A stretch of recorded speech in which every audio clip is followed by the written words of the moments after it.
मेरे गुरु महेश्वर शिव को मेरा प्रणाम है। इस कालखंड के प्रथम शिव के शिष्य, हम सबों के परम आदरणीय वरिष्ठ गुरु भ्राता साहब श्री के चरणों में मेरा प्रणाम है। शक्ति स्वरूपा माँ नीलमानंद जी के चरणों में मेरा प्रणाम है। और त्रिपुरा राज्य की राजधानी अगरतला में उपस्थित इस हॉल में उपस्थित आप सभी गुरु भाई गुरु बहन के चरणों में मेरा प्रणाम।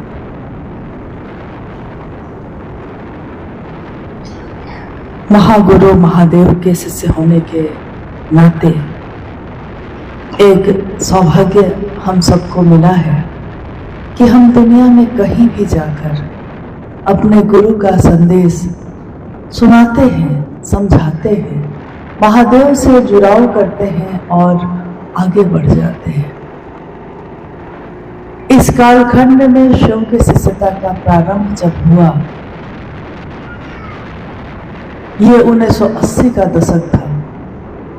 आपने अभी सुना भाई परमेश्वर जी शिव की शिष्यता की पृष्ठभूमि, यानी कैसे ये शुरू हुई, उसकी व्याप्ति कि जब ये शुरू हुई साहब और दीदी के जीवन में तो क्या हुआ और किस उद्देश्य से शुरू हुई। क्योंकि जब हम कोई भी काम अपने जीवन में करते हैं, उस काम को करने के पीछे कोई न कोई उद्देश्य होता है। अकारण हम कोई काम नहीं करते। हम अपने जीवन में अगर कोई घर बनाने का सोचते हैं तो जमीन खोजते हैं, जमीन मिल जाए तो घर बना लेते हैं। तो उद्देश्य घर बनाना होता है, लेकिन पहले हम जमीन खोजते हैं। उद्देश्य क्या है? शिव की शिष्यता का उद्देश्य क्या है इस धरती पे? शिव को गुरु बनाने के पीछे मनसा क्या है साहब की? कुछ भी नहीं। आपने अभी सुना, कोई लौकिक कामना नहीं, कोई लौकिक चाहत नहीं, बस एक ही ललक है, एक चाहत है कि महादेव सुना है बहुत अच्छे हैं, बहुत मोहक हैं। क्या नहीं है महादेव? भारत इस भूमि की में जहां हम आप रहते हैं, भारत की इस भूमि में जब भी महादेव की बात हुई है, शिव ये शब्द गूंजा है, तो शिव शब्द के साथ ही शिव के अनेक स्वरूप भी गूंजते हैं। शिव केवल एक सत्ता का एक रूप नहीं है। शिव एक ऐसा तत्व है जो कण कण में है। शिव जिनकी इच्छा मात्र से ये सृष्टि बनी, ये हमने अपने शास्त्रों में पढ़ा सुना है। शिव जिनकी चाहत से ये दुनिया सृजित हो रही है, रहती है, टूट जाती है। यानी हम पैदा भी होते हैं तो महादेव की दया है, रहते भी हैं तो उस महादेव की दया से, और एक दिन हमारे इस जीवन का लय हो जाता है। ये भी उस महादेव की दया का ही रूप है। जिसने भेजा है वो फिर वापस तो बुलाएगा ही। शिव जीव बना है तो जीव एक दिन शिव बनेगा ही। शिव ने इच्छा की, शिव की इच्छा में बल है, मेरे और आपकी इच्छा में भी बल है। हम इच्छा करते हैं, परंतु हमारी इच्छा कुछ देर के बाद टूट जाती है। शिव की इच्छा में इतना बल है, इतना बल है कि शिवेच्छा बलि यसी। शिव की इच्छा में इतना बल है कि मात्र एक इच्छा का प्रतिफल है ये दुनिया। शिव ने एक इच्छा की, एको हम बहुत श्याम, मैं एक हूं अनेक हो जाऊं।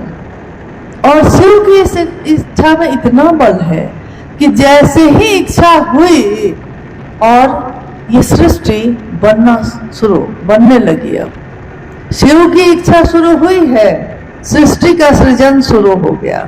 शिव की इस इच्छा ने तरंगों का रूप लिया है और आकाश बना, हवा बनी, अग्नि बनी, जल और पृथ्वी। सबसे स्थूल चीज कहा गया पृथ्वी को, और सबसे सूक्ष्म है आकाश।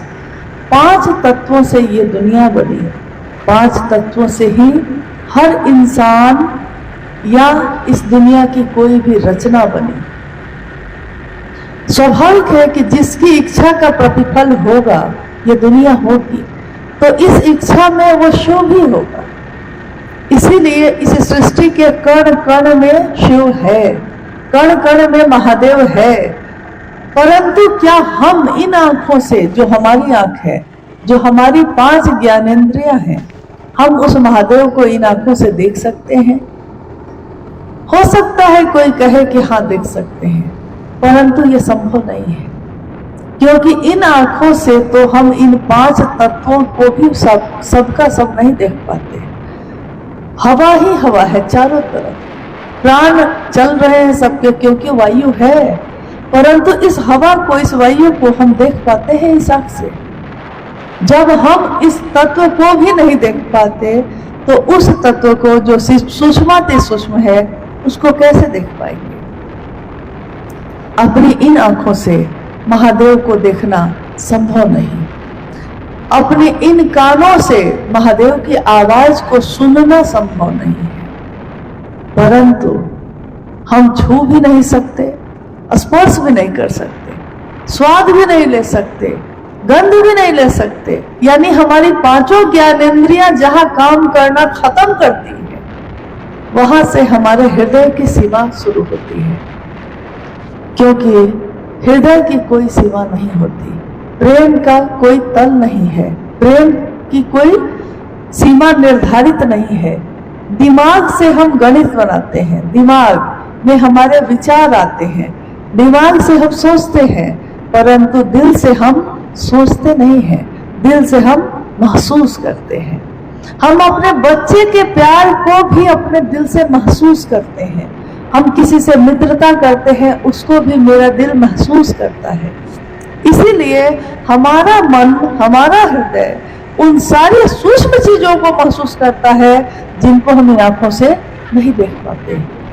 अक्सर जब हम किसी के घर जाते हैं और अगर उससे मिलकर या उनके घर जाकर,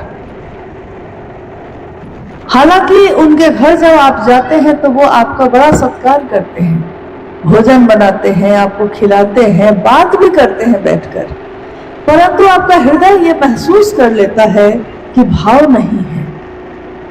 मतलब भोजन तो कराया है इसने, सामने पड़ने पे प्रणाम पाती तो हो गया है, लेकिन अंदर से भाव महसूस नहीं हो रहा है। यानी सूक्ष्म चीजों को हृदय महसूस कर लेता है, जिसको दिमाग नहीं पकड़ पाता उसको दिल पकड़ लेता है। तो दोबारा हम उसके यहाँ जाना नहीं चाहते। कोई कहता है कि चलिए ना, उस दिन तो उसने आपका बड़ा सम्मान किया था, लेकिन आप समझ जाते हैं, हम समझ जाते हैं और हम कहते हैं कि नहीं, भाव नहीं था भैया। जहां भाव ही ना हो तो वहां जाकर क्या करेंगे? परंतु कहीं किसी झोपड़ी में गए हैं, कोई टूटे हुए घर में गए हैं, या जो सड़क पे सो रहा हो उसके पास बैठ गए हैं और उसने बहुत प्रेम से 1 गिलास पानी पिला दिया है, आप लौट आए। जीवन में हम उसको नहीं भूल पाते, जीवन भर हमको उसकी याद रहती है कि कितने भाव से पिलाया था। यानी भाव को हम भूलते नहीं, लेकिन अगर भाव ना हो तो कितना भी वैभव हो हमारे लिए किसी काम का नहीं। हम अपनी बेटी का विवाह जब करते हैं तो बेटी का विवाह भी करते हैं तो घर और लड़का बड़ा अच्छा देखकर करते हैं। बेटी जब अपने घर, अपने ससुराल चली जाती है, हम उससे पूछते हैं घर में सब कुछ अच्छा है? तो वो कहती है कि हाँ सब अच्छा है माँ। आप कहती है ना, तुम्हारी आवाज में वो बात नहीं है, तुम दुखी हो क्या? वो कहती है कि नहीं, सब कुछ तो है, घर भी तो बहुत बड़ा है, गाड़ियां भी हैं, संपत्ति भी है और कपड़े और आभूषण भी है, फिर किस बात का दुख, किस बात की पीड़ा? लेकिन माँ कहती है तुम्हारी आवाज में दुख झलक रहा है।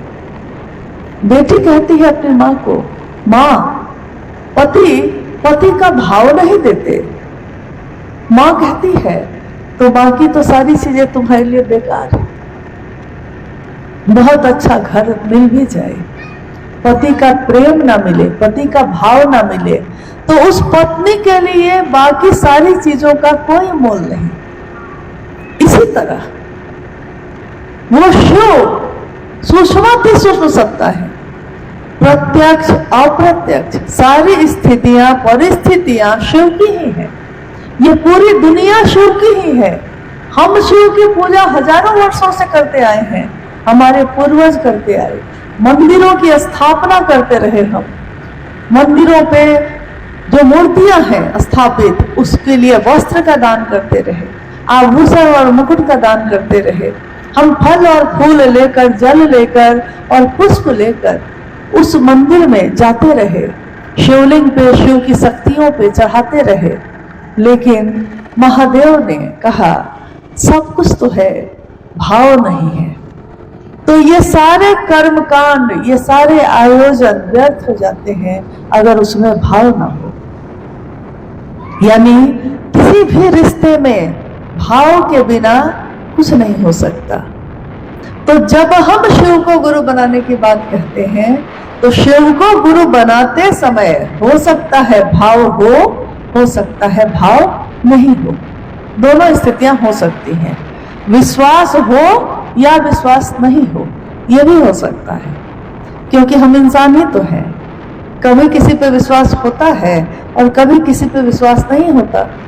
शिव को अपना गुरु बनाने में हो सकता है विश्वास नहीं भी हो, तब भी अविश्वास में भी या विश्वास में भी अगर हम ये कहते हैं, हे शिव आप मेरे गुरु हैं, मैं आपका शिष्य हूँ, मुझे शिष्य पर दया कर दीजिए, अगर ये बात हमारे मन से निकलती है, सिर्फ मुख से नहीं, बोली से नहीं, अगर ये हमारे मन से निकलती है, तो याद रखिएगा मन की आवाज बहुत तीव्र होती है, बहुत तेज होती है।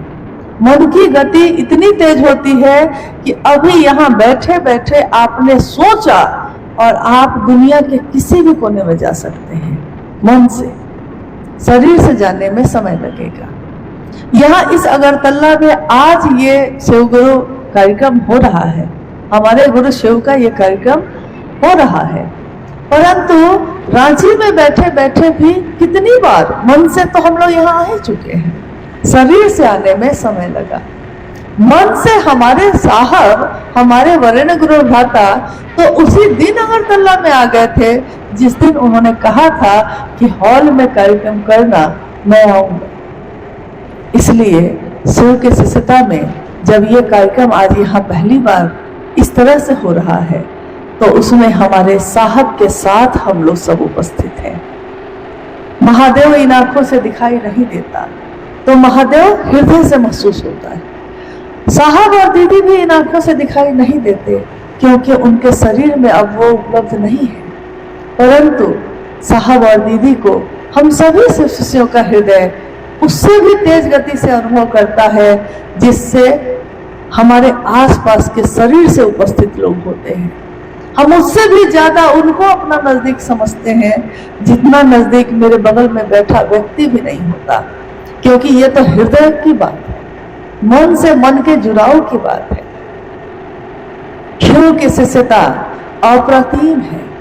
अप्रतिम का अर्थ होता है एक ऐसी प्रतिमा जिसके जैसी कोई दूसरी प्रतिमा नहीं है।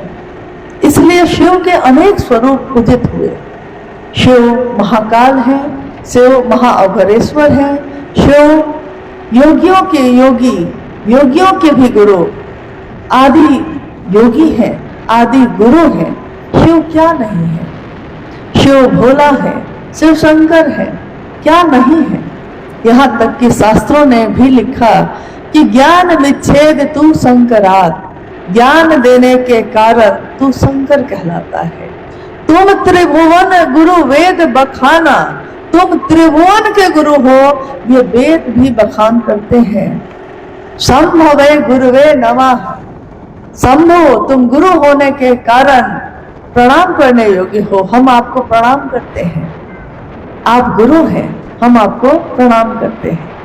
जगत गुरु, विश्व गुरु, आदि गुरु शिव।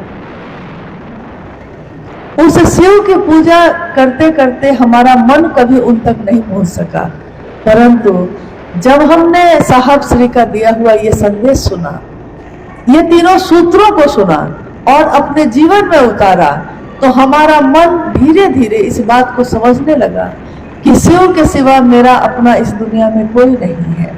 जहां से हम आए हैं लौटना वही है।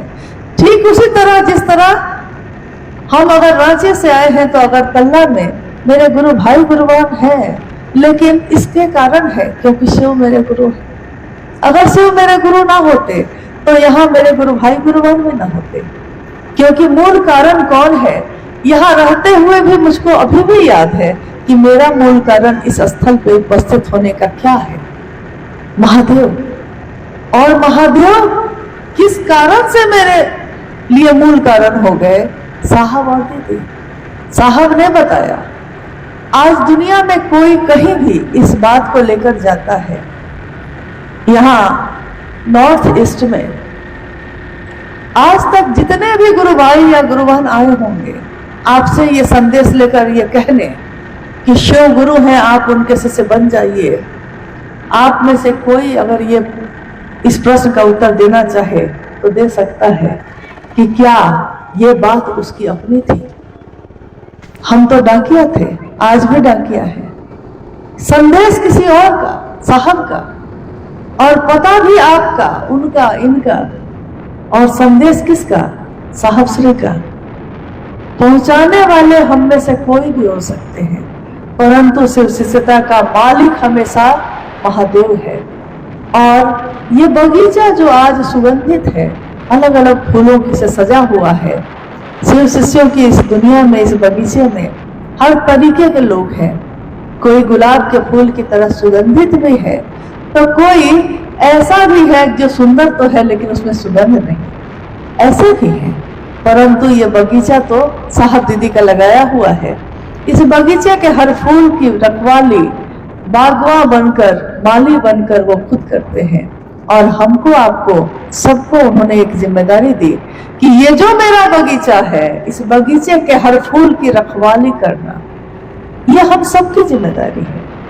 फूल की रखवाली करना मतलब तेज हवा से बचाना, बर्फीली तूफानों से बचाना, गर्मी से बचाना, और खाद और पानी देते रहना, ताकि ये लहलहाते रहे, खिलते रहे, सुगंध फैलाते रहे। ये सुगंध किस चीज की है, ये शिव की शिष्यता की है।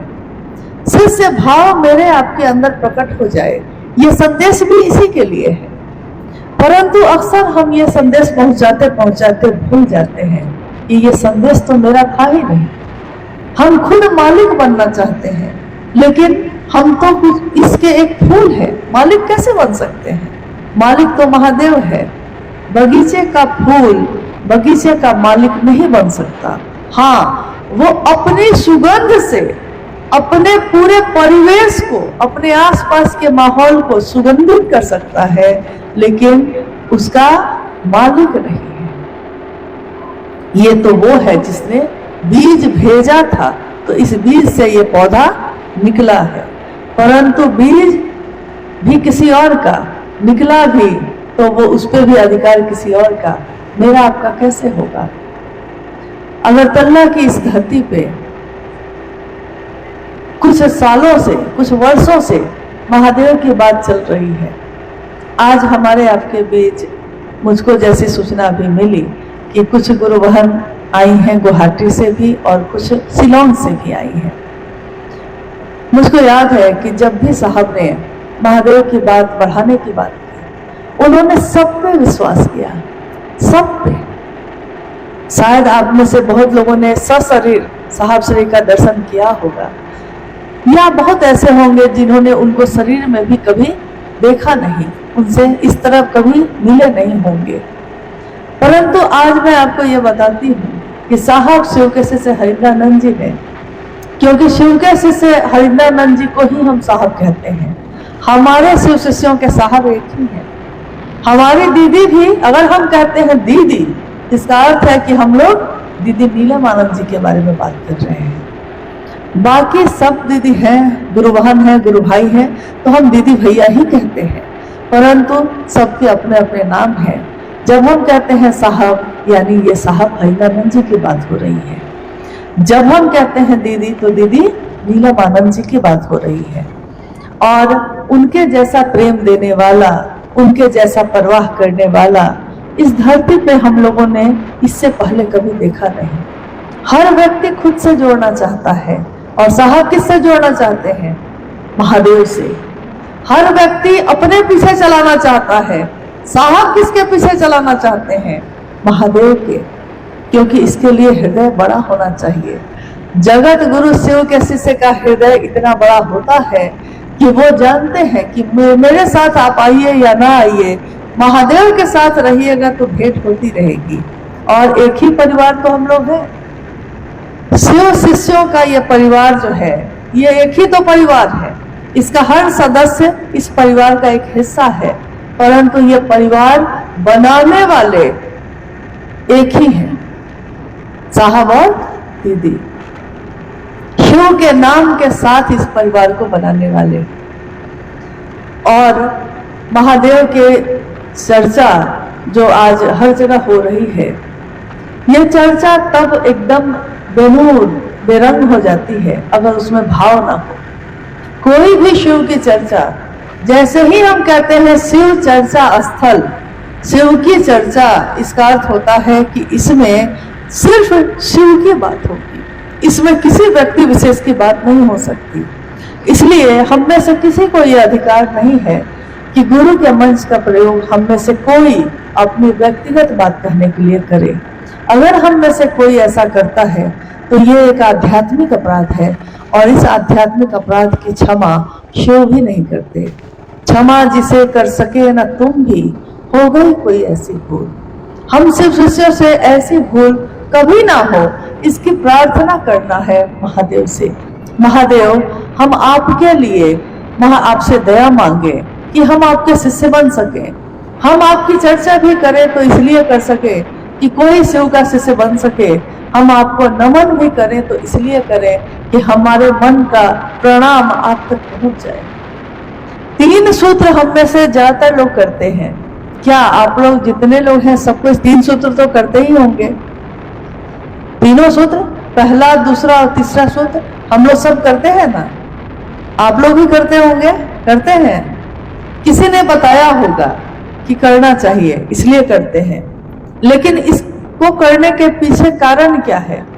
कोई भी काम जब हम करते हैं, हम बाजार जाते हैं, हम वहां से राशन और सब्जी खरीद कर लाते हैं। किस लिए? उद्देश्य क्या है इसका? क्या उद्देश्य होता है? राशन खरीदकर घर के रसोई में लेकर आए हैं, इसके पीछे उद्देश्य क्या है? भोजन बनाना, यही उद्देश्य है ना? नहीं, भोजन बनाना ही नहीं, भोजन खाकर किसी की भूख खत्म हो जाए, किसी का तृष्णा, किसी की भूख समाप्त हो जाए, ये होता है राशन खरीदने का उद्देश्य। ये है तो पृष्ठभूमि हो गई राशन खरीदना। भोजन बनाना हो गया व्याप्ति, यानी आज जो भोजन बन रहा है ये काम हो रहा है। लेकिन इस भोजन बनाने का उद्देश्य भी होता है कि जब तक वो किसी के मुख से जाकर उसके पेट की क्षुधा को नष्ट ना करे, तो इस भोजन का कोई अर्थ नहीं है। हम में से कोई ना कोई बीमार होता है और डॉक्टर के पास जाता है। डॉक्टर के पास जाने से हम कहते हैं कि डॉक्टर को दिखाना जरूरी है। डॉक्टर को दिखाने के पीछे भी एक उद्देश्य होता है, कि विशेष उद्देश्य होता है ना। डॉक्टर को दिखाने गए हैं, डॉक्टर इलाज करेंगे, जांच करेंगे, दवा देंगे। लेकिन ये दवा खाकर इसका उद्देश्य क्या होगा? उद्देश्य ये है कि मरीज की बीमारी खत्म हो जाए, ये डॉक्टर का उद्देश्य होगा। दवा देना उसका उद्देश्य नहीं होता। सिर्फ दवा खाकर बीमारी खत्म हो जाए, जड़ से खत्म हो जाए, ये डॉक्टर का उद्देश्य होता है। तो जब साहब श्री ने कहा कि शिव मेरे और आपके गुरु हो सकते हैं, तो शिव को गुरु बनाने के पीछे साहब श्री का उद्देश्य क्या है? क्योंकि शिव की शिष्यता की पृष्ठभूमि बताती है कि साहब ने शिव को गुरु कैसे बनाया। अभी आपने सुना है, अगर गौर से सुना होगा तो सुना है आपने। व्याप्ति ये है कि आज भी लगभग 51 वर्षों से शिव चर्चाएं हो रही हैं इस धरती पे, इस कालखंड में। 51 वर्षों के 51वां वर्ष बीत रहा है। 51 वर्षों के बीच में करोड़ों शिव के शिष्यों ने ये बात अपने मुंह से बार बार कही कि आइए भगवान शिव को अपना गुरु बनाते हैं, शिव जन जन के गुरु हैं, आइए भगवान शिव को अपना गुरु बनाते हैं। कहा होगा कि नहीं? जिसने भी आज से पहले आपसे बात की होगी उसने यही कहा होगा कि भगवान शिव को अपना गुरु बना लीजिए। हम कहेंगे कि बनाने के लिए क्या करना होगा, शिव को गुरु बनाकर क्या करना होगा, तो वो बताते हैं कि 3 सूत्र करिएगा। बहुत गुरु भाई गुरु बहन कहते हैं कि 3 सूत्रों में पहला सूत्र नहीं हो पाता है, दूसरा सूत्र नहीं हो पाता, तीसरा सूत्र नहीं हो पाता। अमूमन ये बात कहते हैं, परंतु सूत्र क्या है पहले ये समझ ले हम लोग। इसका उद्देश्य क्या है, इसको करने के पीछे कारण क्या है, इसको करने से परिणाम क्या आएगा। पहला सूत्र, जब हम मन ही मन बार बार ये कहते हैं कि हे शिव आप मेरे गुरु हैं, मैं आपका शिष्य हूं, मुझ शिष्य पर दया कर दीजिए, तो बार बार ये कहना मेरे मन में एक आवृत्ति पैदा करता है। लगातार एक बात घूम रही है मेरे मन में, हे महादेव आप मेरे गुरु हैं, मैं आपका शिष्य हूं, मुझ शिष्य पर दया कर दीजिए। ये एक शब्द नहीं है, ये धीरे धीरे एक विचार से भाव बन रहा है। एक भाव ऐसा बन रहा है जिसमें शिष्य अपने गुरु से कहता है कि मुझको अपना शिष्य बना लीजिए, दया करिए मेरे ऊपर। हमारा स्वभाव क्या है जगत में कि हमारे अंदर पुत्र का भाव, पुत्री का भाव, माँ का भाव या मित्र का भाव प्रकट हो जाता है, परंतु जब हम शिव की बात करते हैं, ईश्वर की बात करते हैं, तो हमारे अंदर वो भाव प्रकट करने हमको नहीं आता। हमको लगता है कि इसके लिए कोई विज्ञान होगा, इसके लिए कोई तरीका होगा। लेकिन आप गौर करिए, हमारे जीवन में बचपन से लेकर अभी तक में जितनी भी उम्र हमारी और आपकी है, शुरू से याद करिए, जब से आपको याद है, क्या पत्नी का भाव प्रकट करने के लिए आपने कोई तपस्या की थी? जब हमारा विवाह हुआ तो मेरे अंदर पत्नी का भाव प्रकट हो गया खुद। जैसे ही पता चला कि ये व्यक्ति मेरे पति होने वाले हैं, मेरे अंदर पत्नी का भाव प्रकट हो गया। इसके लिए मैंने कोई तपस्या नहीं की, इसके लिए मैंने कोई सूत्र नहीं किया। क्या आपने किया कभी? पत्नी का भाव कहाँ था इससे पहले? यानी जन्मजात ही था हमारे अंदर ही। जैसे ही सामने वो सत्ता आई जो पति है, तो पत्नी का भाव प्रकट हो गया। जैसे ही कोई ऐसा आया जो मेरा मित्र है, तो मेरे अंदर भी मित्रता का भाव प्रकट हो गया। और जैसे ही कोई ऐसा आया जो शत्रु है, तो शत्रुता का भाव भी प्रकट हो गया। यानी नकारात्मक या सकारात्मक कोई भी भाव है, जैसे ही सत्ता सामने आती है, मेरे अंदर वो भाव प्रकट हो जाता है। तो जैसे ही ये संदेश, ये विचार हमारे आपके तक पहुंचता है, शिव मेरे गुरु हैं, आपके भी हो सकते हैं, आइए भगवान शिव को अपना गुरु बनाए, तो ये विचार हमारे अंदर एक क्षण में शिष्य भाव को प्रकट कर देता है। लेकिन अगर ये नहीं कर पाता, तो स्वस्फूर्त शिष्य भाव के जागरण के लिए पहला सूत्र है शिष्यानुभूति। एक किताब है छोटी सी, जो साहब ने 1990 में छपवाई थी, पहली बार पटना में थे साहब उस समय। और शिष्यानुभूति में उन्होंने लिखा है कि पहला सूत्र करना हमारे मन में शिष्य भाव के जागरण की अद्भुत विधा है। स्वस्फूर्त यानी खुद ही प्रकट हो जाएगा। अब आपको इसके लिए कोई तपस्या नहीं करनी है, और जैसे ही प्रकट होगा, तो फिर कहते हैं कि अगर किसी के लिए प्रेम पैदा हो गया, उसके बाद कुछ नहीं करना पड़ता।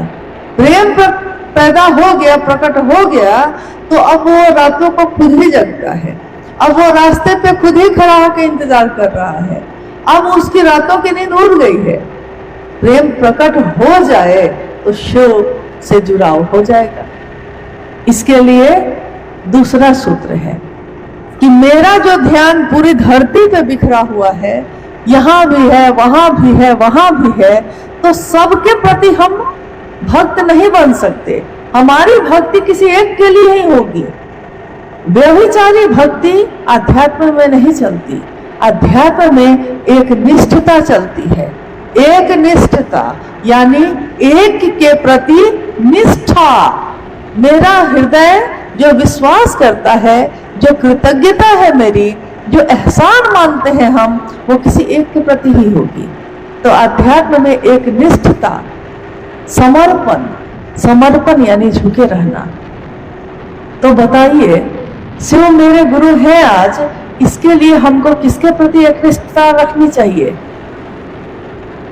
अगर ये प्रश्न आया तो आपका जवाब क्या होगा? किसके प्रति रहना चाहिए?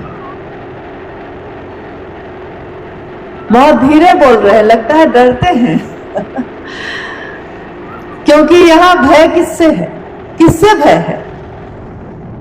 अगर आपको लगता है कि कोई व्यक्ति कुछ कर लेगा तो याद रखिएगा कि तांत्रिकों के तांत्रिक भी हमारे गुरु शिव हैं, और हमारे गुरु शिव से बड़ी ताकत किसी के अंदर नहीं है। महादेव से न बिगड़ जाए मेरा नाता, चिंता इसकी करिए। व्यक्ति से बिगड़ जाएगा तो कोई दिक्कत नहीं है, वो तो ऐसे भी बिगड़ना ही है। जिंदगी भर कोई किसी के साथ नहीं रहता, जिंदगी भर कोई किसी का साथ नहीं देता। तो महादेव से मेरी बात बन जाए, इसके लिए हमारी निष्ठा शिव की, शिष्य की शिव के लिए होगी, और जिसने इस रिश्ते को बनाया है, जिसने ये संदेश दिया है, उनके लिए होगा। ना तो मेरे लिए होगा, ना तो उनके लिए, ना तो उनके लिए। एकमात्र एक ही सत्ता है जिसकी ये बात है, निष्ठा भी उसी के लिए होगी। समर्पण यानी झुकने की विधा है। जो जितना बड़ा होता है उतना झुकता है, और जो जितना छोटा होगा उतना ही अकड़ता है। ये तो लक्षण बताते हैं। जो बड़ा है, मतलब बड़ा मतलब क्या दुनिया में बहुत बड़ा बंगला गाड़ी हो जाएगी तो हम बड़े हो जाएंगे? नहीं, दुनिया में इसका आकलन होता है, परंतु आध्यात्म की धरती पे आकलन होता है कि आपका स्वभाव शिव भाव में बदला कि नहीं। स्वभाव मतलब स्वभाव हमारा है कि हम जगत में किसी के लिए नफरत रखते हैं, किसी के लिए प्रेम रखते हैं, लेकिन शिव भाव की शिखर की तलहटी में आते ही हमारा ये सारा स्वभाव शिव भाव में बदल जाता है, और सारी संकीर्णता तिरोहित हो जाती है। इसीलिए शिव की शिष्यता के बारे में साहब श्री ने कहा कि शिव की शिष्यता जाति, धर्म, लिंग, वर्ण, संप्रदाय सबसे परे की चीज है। जैसे ही हम कहते हैं शिव और शिव का शिष्य, यानी ये किसी जाति की बात नहीं हो रही है, ये किसी धर्म की बात नहीं हो रही, ये किसी व्यक्ति विशेष की बात नहीं हो रही है, ये किसी पुरुष या स्त्री की बात नहीं हो रही है, ये किसी कुरूप या खूबसूरत व्यक्ति की बात नहीं हो रही है, ये एकमात्र शिव की बात हो रही है। और ये पूरी दुनिया, पूरा आकाश शिव का है, सब इस आकाश के नीचे ही है। तो कोई भी चीज जो दूसरी होगी वो इस आकाश के नीचे ही होगी। साहब श्री के इस संदेश को सुनकर आज हमारा जीवन शिवमय हो रहा है। शिव की चर्चा शिव के लिए करना सिखाया उन्होंने कभी नहीं कहा कि शिव की चर्चा इसलिए करना कि तुम्हारा अपना एक क्षेत्र बन जाए, तुम्हारा अपना एक समुदाय बन जाए, तुम्हारे अपने लोग बन जाए।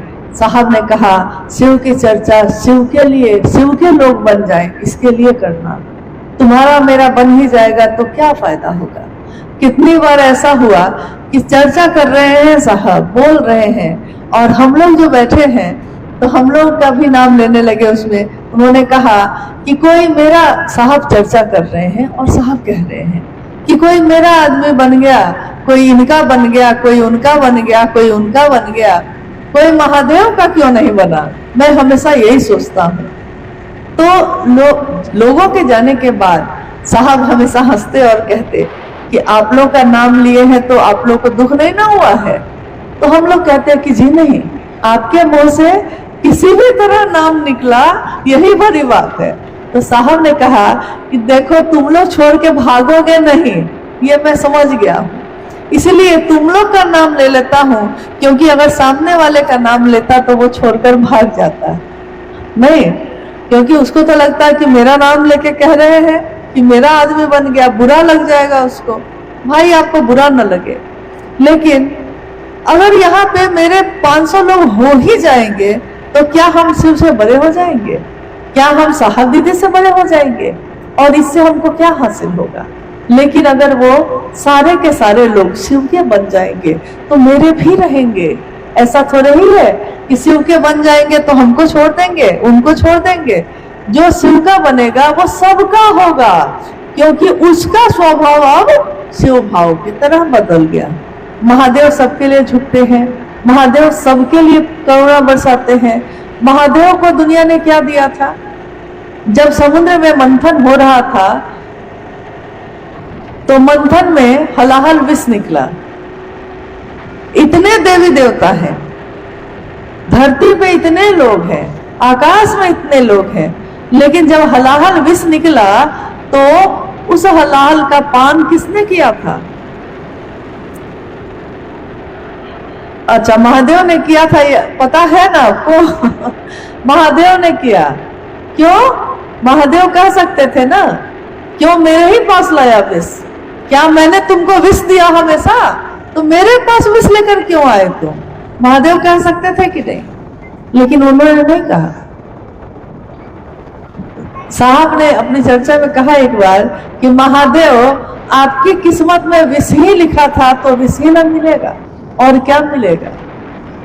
तो महादेव को विष दिया लोगों ने, लेकिन इसके बदले में महादेव ने क्या दिया? दुनिया को विष दिया, अमृत दिया। तो जो शिव का शिष्य होगा उसको कोई विष दे सकता है, लेकिन वो किसी को विष नहीं दे सकता। आप मुझसे नफरत कर सकते हैं, लेकिन मैं आपसे नफरत कैसे करूं? दुनिया आपको नहीं देखना चाहे, आप दुनिया को कैसे नहीं देखिएगा? क्योंकि आपने तो शिव का नाम लिया है, और महादेव की तो सारी दुनिया है। एकमात्र महादेव की सत्ता ऐसी है जहां देवता और राक्षस दोनों बैठे दिखते हैं। अभी तक कथाओं में, कहानियों में हम लोगों ने यही सुना हमेशा कि जब भी कोई किसी कष्ट में पड़ा, जब भी किसी को कोई दिक्कत हुई, तो लोग दौड़ के किसके पास गए? अंत में दौड़ के किसके पास गए? महादेव के पास। चाहे वो कोई देवी हो, चाहे वो कोई देवता हो, चाहे वो राक्षस हो, चाहे वो इंसान हो, जब अंतिम उपाय खोजता है तो वो महादेव के पास चला जाता है। लेकिन अंत में जाता है, पहले ही चला जाता तो कितना अच्छा होता। लेकिन वो पहले सबके दरवाजे खटखटाता है, और एक दिन जब टूट जाता है तब महादेव के दरवाजे आता है। लेकिन आपने किसी कहानी में भी सुना है कि महादेव किसी के पास दौड़ के गए हो? कभी सुने है किसी से कोई कहानी में कि महादेव दौड़कर किसी के पास गए, किसी देवी के पास, किसी देवता के पास? नहीं सुना। तो इस लिहाज से सबसे ज्यादा अहंकार तो महादेव को होना चाहिए था, लेकिन वो तो करुणावतारम है, तो महादेव को तो अहंकार नहीं हुआ ना। उन्होंने तो सबको अमृत दिया और भोला कह के हमने पुकारा।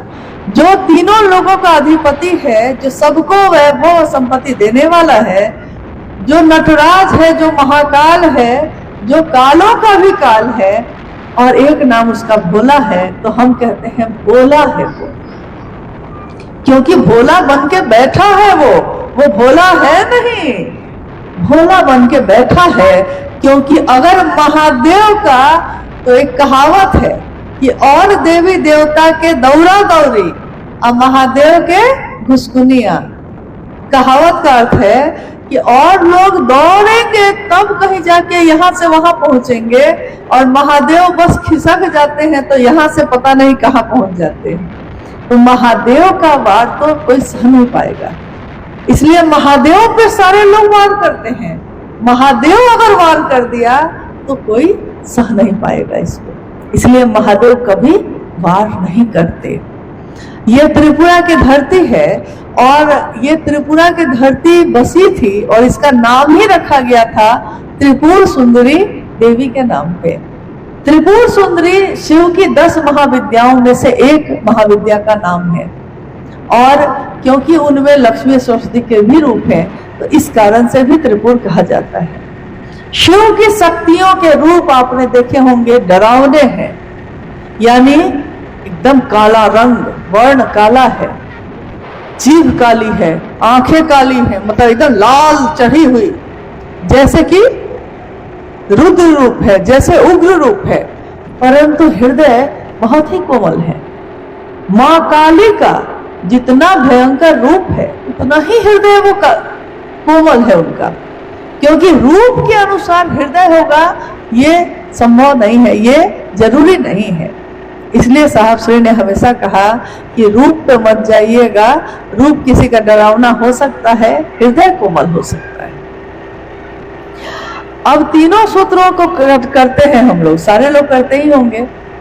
महादेव को गुरु भी बनाए हैं। साहब दीदी के बारे में भी आप लोगों ने सुना अभी, तो महादेव के बारे में जान ही गए कि शिव गुरु हैं। 3 सूत्र करने से हमारा मन शिव के लिए जुड़ाव की स्थिति में हो जाएगा।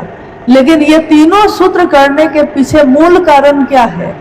क्योंकि ये तीनों सूत्र सहायक क्रिया है, सहायता करती है, मदद करती है हमारी एक मूल काम को करने में, एक मूल उद्देश्य की पूर्ति में। मतलब ये सारे जो आयोजन है हमने किए हैं, अगर हमने बैंड बाजा बुक किया है, हमने जो बाराती के ठहरने की व्यवस्था की है, ये सारा आयोजन किस लिए है? मूल कारण क्या है? कि बेटी का विवाह होना है। तो ये तीनों सूत्र जो हम करते हैं महादेव को गुरु बनाकर, इन तीनों सूत्रों का मूल उद्देश्य क्या है? शिष्य का अस्थाई भाव हो जाना, अस्थाई शिष्य भाव हो जाना ही इसका मूल उद्देश्य है। अब बताइए कि आपके तरफ से अगर कोई जिज्ञासा आया है तो हम लोग उस पर भी बात कर लेते हैं, लेकिन मेरी तरफ से एक ही जिज्ञासा है कि हमको लगता है कि आपको ये तो पूरी तरह स्पष्ट होगा कि शिव गुरु हैं और शिव गुरु के शिष्य बनने में मदद करने वाले साहब और दीदी हैं, तो बाकी सारे लोग आते रहेंगे, जाते रहेंगे, आपके साथ कोई चल रहा है, आप किसी के साथ चल रहे हैं, ये होता रहेगा। लेकिन हमारी एक निष्ठता होनी चाहिए सिर्फ महादेव और साहब दीदी के लिए, जिनके कारण शिव शिष्य बन पाए हम इस धरती पे।